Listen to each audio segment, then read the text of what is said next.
សម្ដេចកាដិបប្រាប់បណ្ឌិតប៊ុនរនីហ៊ុនសែនចុះសួរសុខទុក្ខវីរៈជនដែលរួមរបួសក្នុងសមរភូមិកំពុងសម្រាប់ព្យាបាលនៅតាមមន្ទីរពេទ្យដល់ក្តីក្តុកក្តួលរំជួលចិត្តអាណិតអាសូរក្តីបារម្ភទាំងយប់ទាំងថ្ងៃនៅរសៀលថ្ងៃទី15ខែធ្នូកាលពីម្សិលមិញនេះសម្ដេចប្រាប់បណ្ឌិតប៊ុនរនីហ៊ុនសែនប្រធានកាកបាទក្រហមកម្ពុជាបានចុះអញ្ជើញ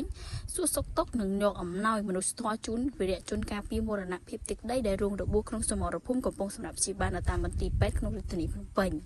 សម្ដេចបណ្ឌិតប្រាប់បណ្ឌិតប៊ុនរនីហ៊ុនសែនតែបារម្ភខ្វល់ខ្វាយគ្រប់វិនាទីដោយមិនរំលងម្ដងចំពោះសួរសុខទុក្ខបងប្អូនវីរៈជននិងក្រុមគ្រួសារព្រមទាំងជនរងគ្រោះនិងងាយរងគ្រោះបំផុតដែលកំពុងជួបប្រទះនៅទុក្ខលំបាកព្រោះថាទុក្ខលំបាករបស់បងប្អូនប្រជាជនទាំងអស់គឺជាទុក្ខលំបាកផ្ទាល់របស់សម្ដេចព្រះបណ្ឌិតប៊ុនរនីហ៊ុនសែនក៏ដូចជាថ្នាក់ដឹកនាំគ្រប់លំដាប់ថ្នាក់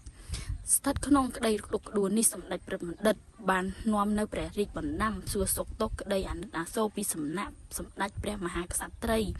ព្រះបរមមាឌិតបិតាជាតិខ្មែរជាពិសេសការកោតសរសើរស្ងោតស្ងាញចំពោះទឹកចិត្តដ៏អង់អាចក្លាហានហ៊ានពលីកម្មគ្រប់បែបយ៉ាងដើម្បីមរណភាពទឹកដីដោយកំសត់របស់យើងសូមជូនពរដល់វីរៈជនគ្រប់រូបនឹងបានចាប់ជាសះស្បើយឡើងវិញ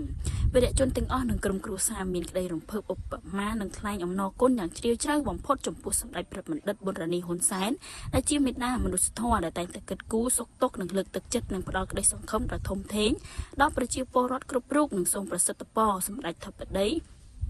ព្រះបណ្ឌិតនិងសម្ដេចតេជោហ៊ុនសែនសម្ដេចធិបតីហ៊ុនម៉ាណែតនិងលោកជំទាវបណ្ឌិតពេជ្រច័ន្ទមុនីព្រមទាំងថ្នាក់ដឹកនាំគ្រប់លំដាប់ថ្នាក់សូមមានសុខភាពល្អបរិបូរណ៍កម្លាំងខ្លាំងក្លាជនមានអាយុយឺនយូរដើម្បីជាម្លប់ដ៏កក់ក្ដៅដល់ប្រជាជនកម្ពុជាជារៀងដរាប